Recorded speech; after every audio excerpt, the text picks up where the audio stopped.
भाजपा प्रवक्ता विनोद ठाकुर ने शिमला में प्रेस वार्ता को संबोधित करते हुए कहा कि कांग्रेस द्वारा जो चुनाव आयोग में शिकायत दर्ज करवाई गई थी, जिसमें उन्होंने कहा था कि चुनाव प्रचार में ब्रिगेडियर खुशहाल ठाकुर चुनाव प्रचार के दौरान सेवा मेडल व वर्दी का प्रयोग नहीं कर सकते, इस शिकायत को चुनाव आयोग द्वारा खारिज कर दिया गया है। यह फैसला दिखता है कि बुराई पर अच्छाई की जीत हुई है। उन्होंने कहा कि एक सेना का जवान मेडल और टोपी को अपने शौर्य से कमाता है, न कि बाजार से खरीदता है। सभी सैनिकों के शौर्य को भाजपा का सलाम। उन्होंने कहा कि कांग्रेस पार्टी को सेवा का फोबिया सता रहा है। हर जगह कांग्रेस के नेताओं को केवल सैनिक ही दिखाई दे रहे हैं। कांग्रेस पार्टी लगातार सैनिकों का अपमान कर रही है। यह भाजपा बिल्कुल सहन नहीं करेगी। वर्तमान में चल रहे उपचुनावों में हमें ऐसा लगता है कि कांग्रेस पार्टी अपनी हार मान चुकी है और यही कारण है कि अब कांग्रेस पार्टी के लोग अनर्गल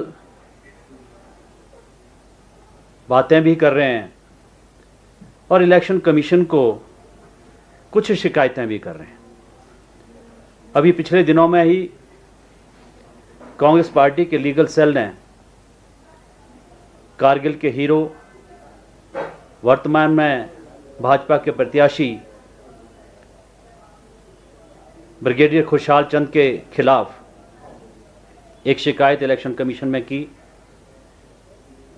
और मैं बड़े हर्ष के साथ ये बताना चाहता हूं कि इलेक्शन कमीशन ऑफ इंडिया ने उस कंप्लेंट को डिस्पोज ऑफ कर दिया है, उसको खारिज कर दिया है। मैं कांग्रेस के लोगों को बताना चाहता हूं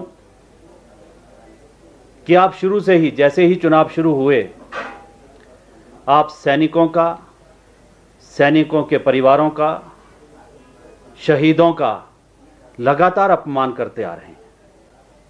एक तरफ तो आप सैनिकों से माफ़ी मांग रहे हैं, दूसरी तरफ कारगिल के हीरो ब्रिगेडियर खुशहाल चंद के अगेंस्ट आप शिकायत दर्ज करवा रहे हैं। एमपी किशन कपूर जी की धर्मपत्नी के ऊपर भी एक शिकायत पत्र दर्ज किया था, वो भी खारिज हो गया।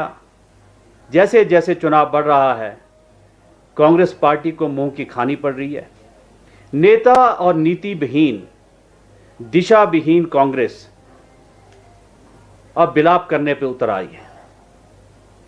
भारतीय जनता पार्टी चारों उपचुनावों में थंपिंग मेजॉरिटी के साथ चुनाव जीतेगी और प्रदेश के अंदर विकास के जो कार्य हुए हैं उनके ऊपर प्रदेश की जनता अपनी मोहर लगाएगी।